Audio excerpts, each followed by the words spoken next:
खुलुमबाय लोगोफोर, गोजोन फुंबिलि बयनिसिमबो नोंथांमोनखौ गोदान भिडिअ'आव आरो फिन खेबसेबाव बरायनाय जाबाय। दिनै अमाबैसा सान। आं दिनै नोंथांमोननि सिगाङाव 16 भाद्र एबा 2 सेप्तेम्बर 2024 मायथाइनि सानसेनि फानजामुथिखौ फरायथिनो लादों।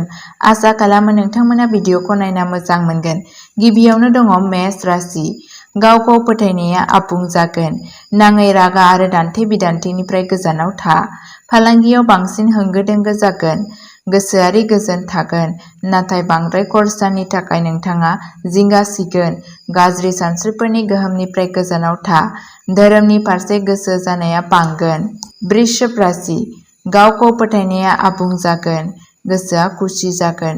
नखराव धोरोमारि हाबाफारिफोर लानो थाखाय मोजां सान जागोन। साख्रियाव नोंथांनि गोसोनि बेरेखायै जायखिजाया उफ्रा बिबान मोननो हागोन। थाबथाना थानाय रां मोननायनि खाबु दं। मिथुन राशि। दिनै नोंथाङा नोंथांनि रांखौ धोरोमारि हाबाफोराव बाहायनो हायो आरो गोसोआरि गोजोन आरो दिदोमथि लाबोनो हागौ। गोदान थांखिफोरा गोसो बोनो हाथाव जागोन, नाथाय जेबो हाखु-दाखु थिरांथा लानाया मोजां जानाय नङा। कर्कट राशि। गोसोआरि गोजोन थागोन।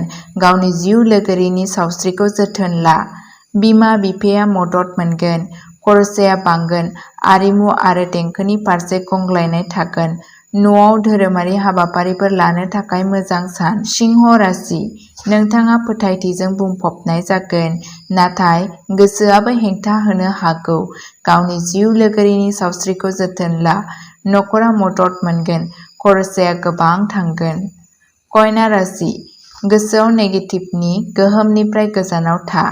नखरा मदद मोनगोन। साख्रियाव नोंथांनि जायखिजाया उफ्रा बिबान मोननो हागौ।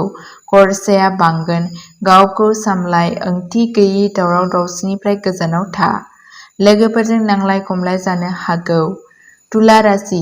गोसोआव नेगेटिभनि गोहोम थानो हागौ। ओंथि गैयै रागानिफ्राय गोजानाव था।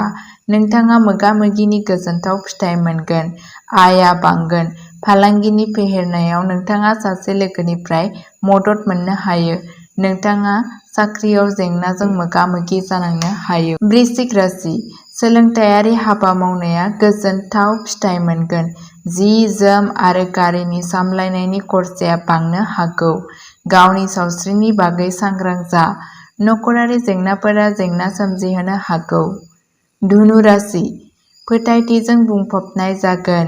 आरिमु एबा देंखोनि फारसे गोसो जानाया बांनो हागौ। नोंथाङा साख्रियाव जेंनाजों मोगा-मोगि जानांनो हागौ। फालांगियाव मुलाम्फाया बांगोन। मकर राशि। खामानिनि खाबुआ बांगोन। खरसाया बांगोन। गोसोआरि गोजोन फैगोन। नखरारि सम्पथिनिफ्राय रां मोननायनि खाबु दं। आरिमु आरो देंखोनि फारसे गोसो जानाया बांनो हागौ। सोलोंथायारि हाबा मावनाया गोजोनथाव फिथाय मोनगोन। कुम्भ राशि। थांना थानायनि थासारियाव दावराव-दावसि जानो हागौ। गावनि सावस्रिनि बागै सांग्रां जा। नोंथाङा फोथायनायजों बुंफबनाय जागोन। बिदा-फंबायनि मददजों नों फालांगियाव जाफुंसार मोननो हागौ। मीन राशि। गोसोआ खुसि जागोन। सानथांखि गैयै खरसाया बांगोन। नाङै रागा आरो दान्थे-बिदान्थेनिफ्राय गोजानाव था। नोंथाङा गोजाम लोगोफोरजों सोमोन्दो लाखिनो हायो। दावबायनायाव थांनायनि खाबु दं। दिनैनि राशि फरायथिनाया एसेनोसै। गोजोन्थों।